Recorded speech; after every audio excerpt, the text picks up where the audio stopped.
Going to just do a quick cleanup and kind of a tune-up of a number 7 jointer plane. The number 7 is 22 inches long, 2 3/8 inches wide. It's just 2 inches shorter than the largest number 8 jointer.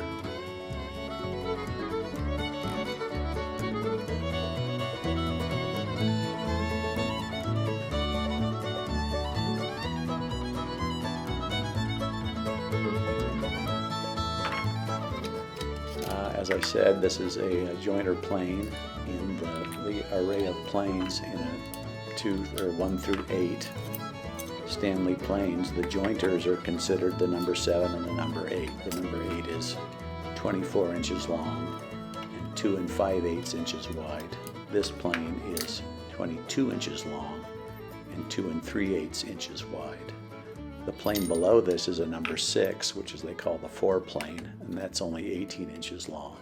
So this is a plenty long, maybe you could just say a shorter version of a full-size jointer plane. Some say that it was available for someone who had a carry-around toolbox that could not accommodate a 24-inch plane. So this plane came in at 22 inches.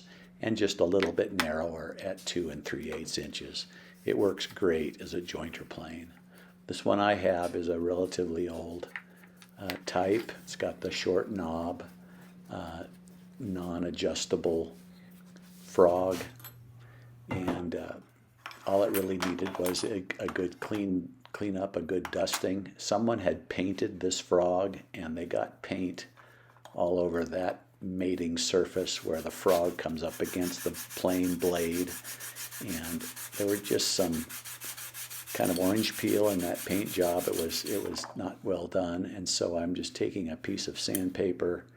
I did not remove the lateral adjuster, so I'm having to kind of hang half of the frog over the edge of that piece of glass. So I'm going to do half at a time, hanging over the edge of the piece of glass. So it's just a piece of glass for a flat surface and a piece of, I think this is 220 grit paper. And I'm just giving that a brief sanding to kind of take the irregularities out of that paint job and get down to a more of a metal mating surface. Because if there is an instability of where the blade meets the frog, you have a chance to get a little bit of vibration, and so that you want that mating surface. You can see I'm kind of matching those up here to be flat and evenly contacted throughout the length and width of the blade. I'm not talking micrometer close, but I'm talking close in that I can't feel any movement. I can't see any light through it. I'm just taking a little bit more off, basically to make up for the paint that someone had gotten on the front surface. Generally, when I'm painting a part like this, I would mask all those mating surfaces. You can see here the paint is coming off in those surfaces that meet. As for the wood parts, they were in, I think, remarkably good shape. I gave them a very, very, very light, just hand sanding to take kind of lumps and bumps off and a little bit of paint splatter that was on them. And then I'm using a dark oil stain to just sort of freshen them, kind of fill in the low spots. And I really like the color of this stain as far as on these rosewood parts. It seems to be a good match, and it gives it back a uniform color. And again, I'm not trying to win awards with this. I just want to kind of maintain the plane so that it looks nice on the shelf, feels good in your hand, and isn't going to deteriorate any further. So you can see I'm just, after a light sanding of these two wooden parts, I'm just applying a quick coat of oil stain to, again, just uniform out the colors. And then I let that dry, and then I apply a pretty liberal coat of paste wax. I'll apply the paste wax with a rag. I put it on fairly heavy. I let it sit a while so that it'll dry a little bit, kind of like when you're waxing your car, you wait for it to come to a haze. It doesn't really quite do that, but it does help to let it sit a while. And then I just give it a buffing with a dry cloth. So here I've finished with the oil stain, and then I'm going to apply a coat of paste wax. Here I'm using Johnson's paste wax. I've got some Minwax as well. I've also got some beeswax that's mixed with mineral spirits that works as a good wax as well. It is a little more dull. It's probably harder, but it's duller.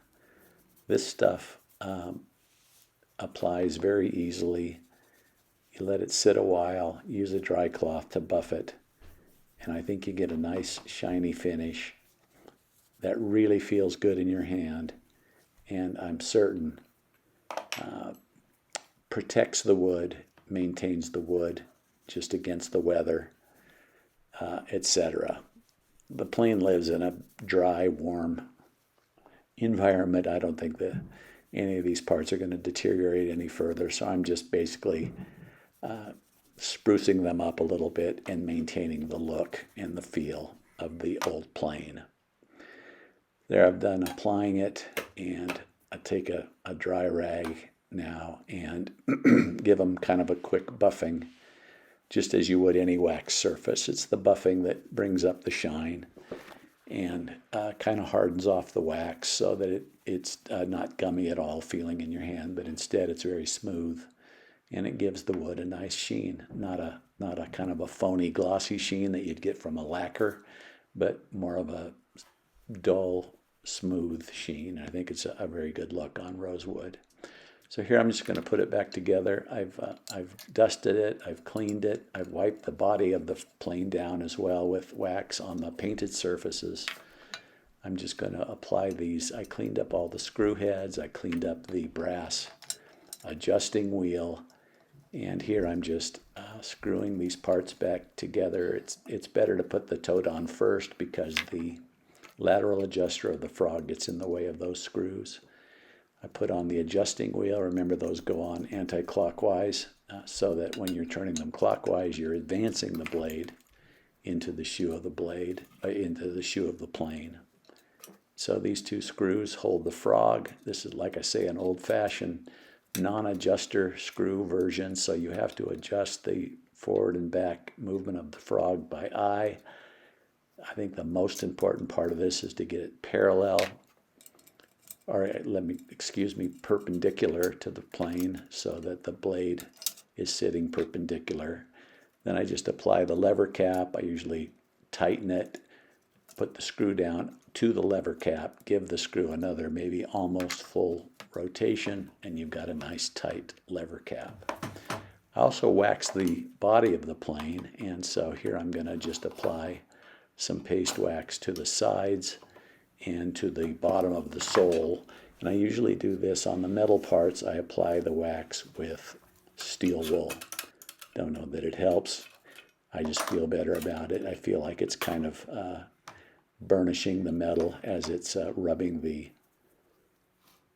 wax into the surface of the metal. I just do the same. I just apply fairly liberal to the bottom of the plane, let it dry, and then buff it.